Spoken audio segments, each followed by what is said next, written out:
कि 1999 के बाद के शहीदों को जो सुविधाएं मिली हैं वो हमें भी मिलनी चाहिए, क्योंकि शहीद तो शहीद ही होते हैं, उनमें भेदभाव क्यों है। जो आपने प्री कारगिल पैकेज की घोषणा कर रखी है वही बस हमको दे दो, इसके अलावा हमको एक्स्ट्रा कुछ नहीं चाहिए। ओनली राजस्थान के अलग अलग जिलों के 150 शहीद है और उनकी समस्याओं को आप आराम से समाप्त कर सकते हैं। कि शहीद शहीद होता है, उसमें इन तारीखों का आंकड़ा ना लगाया जाए और शहीद परिवारों को मिलने वाली सभी सुविधाएं, चाहे वो 99 के 98 के बाद वाला हो या पूर्व वाला हो, समान सुविधाएं सभी को दी जाएं, जिससे कि शहीद परिवार को भी थोड़ा सा गौरवान्वित महसूस हो। जब जब बात देश के सम्मान की आती है, मान की आती है, तो हर बार भारतीय सेना प्रमुखता से और मजबूती के साथ देश की सुरक्षा के लिए तैनात रहती है, खड़े रहती है। भारत के जाबाज सिपाही लड़ते हुए वीर गति को प्राप्त हो जाते हैं और पीछे परिवार खाली करके चले जाते हैं। उसके बाद सैनिक के परिवार को, उस शहीद के परिवार को ना कोई मुआवजा मिलता है, ना सरकार की तरफ से आर्थिक मजबूती मिलती है, ना ही अनुकंपा नौकरी मिलती है। जो मेरे साथ अभी लोग बैठे हैं, ये 1999 से पहले जो भारत की रक्षा हेतु जो शहीद हो गए थे, उनको ना तो सरकार की तरफ से अनुकंपा नौकरी मिली है, ना किसी भी सुविधा मिली है, ना कोई जमीन मिली है, ना कोई घर चलाने और अपनी आजीविका पूरी करने के लिए ना कोई सरकार की तरफ से आर्थिक मदद मिली है। 1999 के बाद जितने भी शहीद हुए हैं उनको सरकार के द्वारा पेंशन मिलती है, मंत्री और एमएलए उन्हें जमीन भी देते हैं और आर्थिक सशक्तिकरण को बढ़ावा देकर उनको अनुकंपा नौकरियां भी देते हैं। मैं बात कर रहा हूँ 1999 से पहले जो शहीद हुए हैं, चाहे वो बीएसएफ के हो चाहे सीआरपीएफ के हो, इन दोनों ही डिपार्टमेंट में जो भी शहीद हुए हैं 1999 से पहले शहीदों की मैं बात कर रहा हूँ, उनको ना तो सरकार की तरफ से अनुकंपा नौकरी मिली है, ना ही इन्हें आजीविका चलाने के लिए कोई आर्थिक मदद मिली है। आज इसी मांग को लेकर वो जयपुर की शहीद स्मारक पर अपनी मांग को लेकर सरकार के सामने रख रहे हैं और जो मेरे पीछे बैठे हैं ये सब लोग शहीद की परिवार से हैं। मैं उनसे बात करने की कोशिश करूंगा आखिर क्या है पूरा मामला। माता जी, क्या नाम आपका? मुक्ता देवी। कहाँ से आए हो? जी, क्या मांग है आपकी?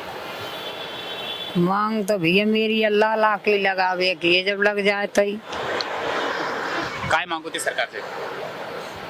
कैसे सरकार से काय मांग है वो चाहते? हम तो नहीं खेनो तो आज भी लाला लग जाए तो बढ़िया है भैया, ना तो फिर कोई और सोच लो कुछ। आप बताइए, क्या नाम आपका? कहाँ से आए आप? मुन्नी देवी, आप बताइए। झुंझुनू से आई हूँ। कि 1999 के बाद के शहीदों को जो सुविधाएं मिली हैं वो हमें भी मिलनी चाहिए, क्योंकि शहीद तो शहीद ही होते हैं, उनमें भेदभाव क्यों है। बस हम यही चाहते हैं कि हमें भी वो सुविधाएं दी जाएं, के बाद के शहीदों को दे रहे हैं वो सुविधाएं हमें भी दी जाएं। बस इतना ही चाहते हैं हम। और क्या कहेंगे सरकार से, और क्या पक्ष रखेंगे? सरकार को तो यही पक्ष रखेंगे ना, हम वही चाहते हैं जो पहले मिलेंगे आप लोग सरकार के कुछ एमएलए से मिले आप? एमएलए से नहीं मिली, लेकिन सैनिक कल्याण बोर्ड में गए हैं तो उन्होंने ये कहा कि हमारे पास कोई आदेश नहीं है। 1999 के पहले का हम कोई डील ही नहीं कर रही सीआरपीएफ और बीएसएफ को। और हम भजनलाल जी के ICM ऑफिस में भी गए हैं, अभी ज्ञापन दे के आए हैं, यहाँ पुलिस में भी दिया है और देखो अब इसका रिजल्ट क्या निकलता है वो तो। 1999 से पहले जो भी सीआरपीएफ बीएसएफ में जो शहीद हुए उनकी परिवारजन यहाँ पर बैठे हैं और सरकार से मांग कर रहे हैं कि हमें भी आर्थिक मदद दी जाए या सरकार की तरफ से जो भी इनकी फैमिली को उन्हें अनुकंपा नौकरी दी जाए। जी भैया, मैं सर ब्यावर जिले से आया हूँ, तो मेरे फादर भी शहीद है, सीआरपीएफ में थे। तो हमारी मांग यही है कि जो 99 से पहले जो शहीद हुए हैं उनके साथ बहुत बड़ा भेदभाव हो रहा है, उनको राज्य सरकार की तरफ से कुछ भी सुविधाएं नहीं दी गई है।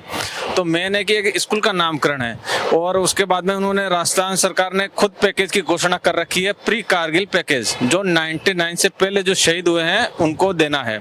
तो वो पैकेज सिर्फ आर्मी वालों को दिया जा रहा है, सीआरपी बीएसएफ पैरामिलिट्री के जो भी शहीद है उनको नहीं दिया जा रहा है। और जो बाद का पैकेज है वो दोनों को दे रहे हैं। आर्मी प्लस पैरामिलिट्री दोनों को दे रहे हैं, वो अच्छी बात है, उसको हमको कोई प्रॉब्लम नहीं है। पर जो पहले वाला जो पैकेज घोषित कर रखा है प्री कारगिल पैकेज, वो भी आप सभी को दे दो, बस इतनी सी बात है। इसके अलावा कोई एक्स्ट्रा मुद्दा नहीं, और ना हम कोई अलग मांग कर रहे हैं। जो आपने प्री कारगिल पैकेज की घोषणा कर रखी है वही बस हमको दे दो, इसके अलावा हमको एक्स्ट्रा कुछ नहीं चाहिए। इस मामले को लेकर आप किनसे मुलाकात? मतलब इससे पहले हमने साल भर हो गया, हमने मुख्यमंत्री, सैनिक कल्याण बोर्ड और सैनिक कल्याण मंत्री को अलग अलग तरीके से हर जिले से जो भी जहाँ का रहने वाला उसने लेटर लिख के उनको अपनी हमारी समस्याएं अवगत कराई है। तो उसके बाद उनका आज तक ना कभी कोई रिप्लाई आया ना कुछ हुआ है। तो अब लास्ट में हम थक हार के अब आए हैं, या जयपुर में आज आए हैं और सीएम साहब को ज्ञापन दिया है। अब आगे देखते हैं क्या होता है, पर हमारी यही निवेदन है कि जल्दी से जल्दी हमारे को सम्मान देके, एक शहीद को सम्मान देके हमारी समस्याओं को खत्म किया जाए। और इसमें कोई ज़्यादा बड़ी बात नहीं, ओनली राजस्थान के अलग अलग जिलों के 150 शहीद है और उनकी समस्याओं को आप आराम से समाप्त कर सकते हैं। देखिए, बात जब शहीदों की आती है तो सरकार बड़े बड़े दावे करती है, मंच पे आकर एमएलए, मंत्री, मुख्यमंत्री सेना की कार्यवाहियों का भी अभिवादन करते हैं, तालियां बजाते हैं। लेकिन 1999 से पहले वो शहीद जो देश के लिए प्राण न्यौछावर कर गए और उनके परिवार वैसे खस्ता हाल में छोड़ गए, ना उनके पास आर्थिक जीवन जीने के लिए कोई मजबूती है, ना उनके पास अनुकंपा नौकरी है, ना ही किसी एमएलए सरकार के द्वारा दी गई आर्थिक सहायता है।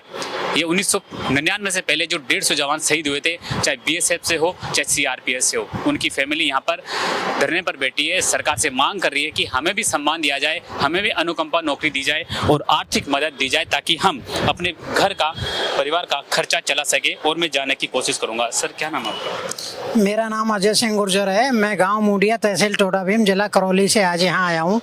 और जैसा कि साथियों ने आप लोगों को बताया है, सेम है सीएपीएफ परिवार, जो भी हैं सेंट्रल आर्म पुलिस फोर्स, जो भी परिवार उनसे बिलोंग करते हैं, 30 जून 98 के बाद वालों को वो सारी सुविधाएं दी गई हैं, जबकि 98 से पूर्व वालों को ऐसे कोई भी सुविधा नहीं दी गई है।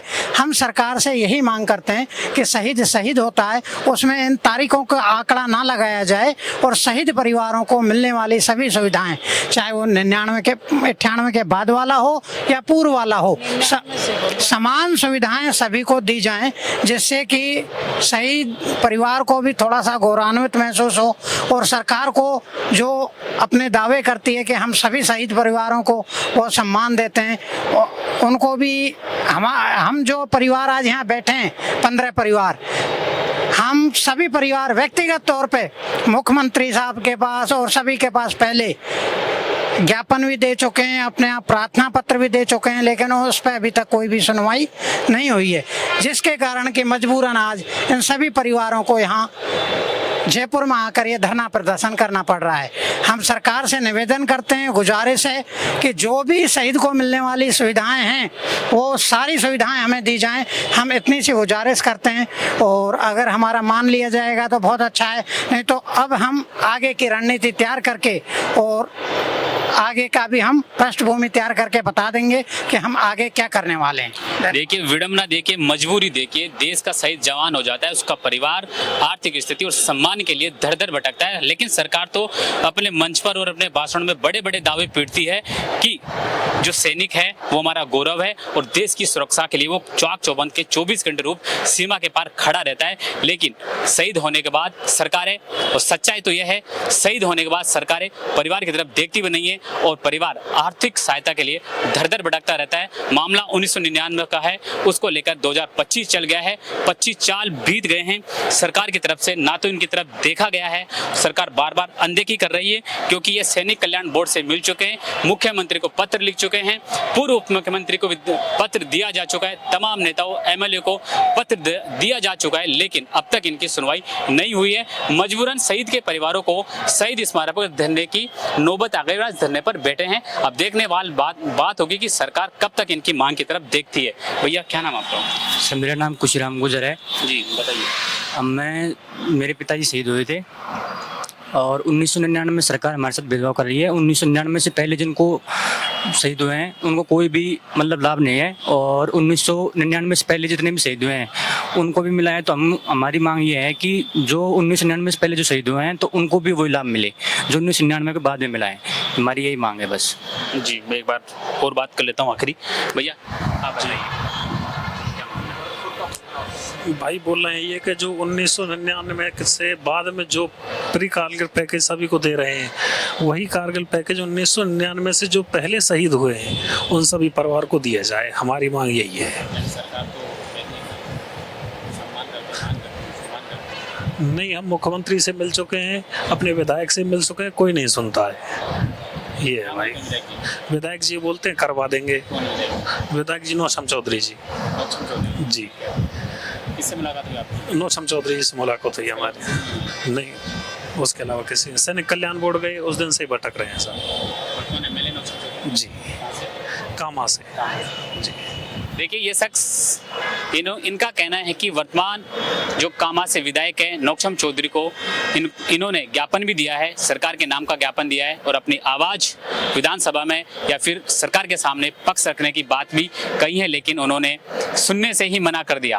अब आप हालत से अंदाजा लगा सकते हैं, मंत्री जो बड़े बड़े दावे पीटते हैं, एक एमएलए शहीदों के परिवार को मना कर देता है अपनी बात और सम्मान रखवाने के लिए। तो आप सोचिए उस देश में जो मंत्री एमएलए बड़े बड़े दावे पीटते हैं कि भारतीय सेना के जो सैनिक हैं जो 24 घंटे देश की रक्षा करते हुए अपने प्राण न्यौछावर कर देते हैं, उनकी मजबूरियां और उनकी परेशानियां सुनने वाला कोई नहीं है। ये बात इसी बात की ओर इंगित करती है। अपनी मांग को लेकर ये एमएलए के पास गए थे, एमएलए ने साफ मना कर दिया है। अब देखने वाली बात होगी, अपनी मांग को लेकर शहीद स्मारक पर बैठे हैं और इनका डेलीगेशन अभी सरकार से मिला नहीं है, लेकिन इन्होंने मुख्यमंत्री के नाम ज्ञापन भी दिया है और अब देखने वाले होते हैं कि सरकार इस पर कब तक संज्ञान लेती है और कब इन शहीदों के परिवारों की तरफ देखती है। कैमरामैन सपना के साथ में राकेश लवानिया, गोल्डन हिंद, जयपुर।